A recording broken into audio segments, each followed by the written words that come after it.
ತಗೊಳ್ಳಿ ತಿಂಡಿ ತಿನ್ನಿ. ನಂಗೆ ಹಸಿವಿಲ್ಲ ಸೀತಾ. ಹಸುವಿಲ್ವೋ ಅಥವಾ ಅಶೋಕ್ ಮೇಲಿರೋ ಕೋಪನ ತಿಂಡಿ ಮೇಲೆ ತೋರಿಸ್ತಾ ಇದ್ದೀರಾ?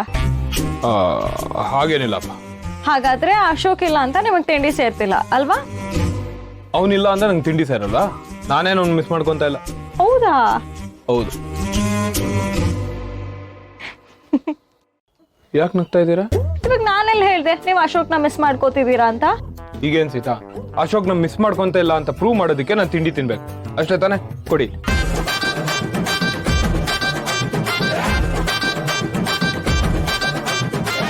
ಜಾಸ್ತಿ ತಿಂತೀನಿ. ನನ್ನ ಮಗ ಇಲ್ಲ ಅಂತ ಅವ್ನು ಸೇರು ನಾನೇ ತಿಂತಾ ಇದ್ದೆ. ಏನು ಜಾಸ್ತಿ ಆಗ್ತಾ ನೋಡಿ ನಾನು. ನಿಧಾನ.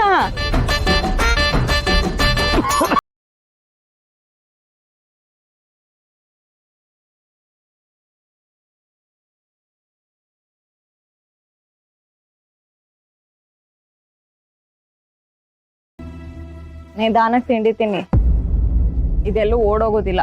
ಇವಾಗ ಕನ್ಫರ್ಮ್ ಆಯ್ತಾ ನಾನು ಅವ್ನು ಮಿಸ್ ಮಾಡ್ಕೊಂತಿಲ್ಲ ಅಂತ? ಮೋರ್ ಓವರ್ ಆ ನನ್ನ ಮಗನ್ನ ನಾನು ಯಾವತ್ತೂ ಕ್ಷಮಿಸಲ್ಲ.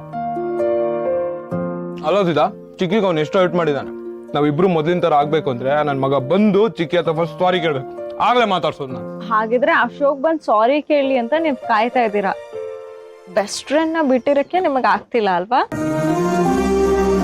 ನಾನು ರೇಗಿಸ್ಬೇಡಿ ಪ್ಲೀಸ್. ಸರಿ ಬಿಡಿ, ಚಿಕ್ಕಿ ಹತ್ರ ಸಾರಿ ಕೇಳಕ್ಕೆ ನಾನು ಅಶೋಕ್ ಹೇಳ್ತೀನಿ. ಬೇಕಾಗಿಲ್ಲ ಸೀದಾ. ಅವ್ನ ಮನ್ಸಿಗೆ ನಾನು ತಪ್ಪು ಮಾಡಿದೀನಿ ಅಂತ ರಿಯಲೈಸ್ ಆದ್ರೆ ಚಿಕ್ಕಿ ಹತ್ರ ಬಂದು ಅವನೇ ಸಾರಿ ಕೇಳಲಿ. ಏನ್ ಫ್ರೆಂಡ್ಸ್ ನೀವಿಬ್ರು? ದೇವ್ರೆ, ನನ್ಗಂತೂ ಇದು ಸಾಲ್ವ್ ಮಾಡಕ್ ಆಗಲ್ಲ, ನೀನೇ ನೋಡ್ಕೋ. ಯಾವ್ದು ಸರಿ ಹೋಗೋದ್ ಬೇಡ ಸೀತಾ, ಎಲ್ಲ ಹೀಗೆ ಇಲ್ಲಿ ನೋಡ್ತೀನಿ ಆ ನನ್ನ ಮಗನ್ಗೆ ಯಾವಾಗ ಬುದ್ಧಿ ಬರುತ್ತೆ ಅಂತ.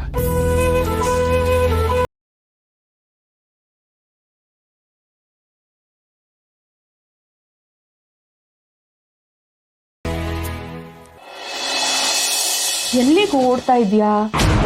ನೀನ್ ಟೈಮ್ಸ್ ಅಪ್ ಕಣೆ. ಇವತ್ತು ನನ್ನ ಹತ್ರ ಸಿಕ್ಕಾಕೊಂಡ್ಬಿಟ್ಟಿದ್ಯಾ.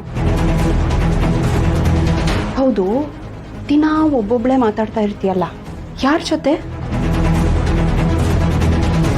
ನಿನ್ ಜೊತೆ ಯಾರಿದ್ದಾರೆ ನನಗೆ ಗೊತ್ತಾಗ್ಬೇಕು.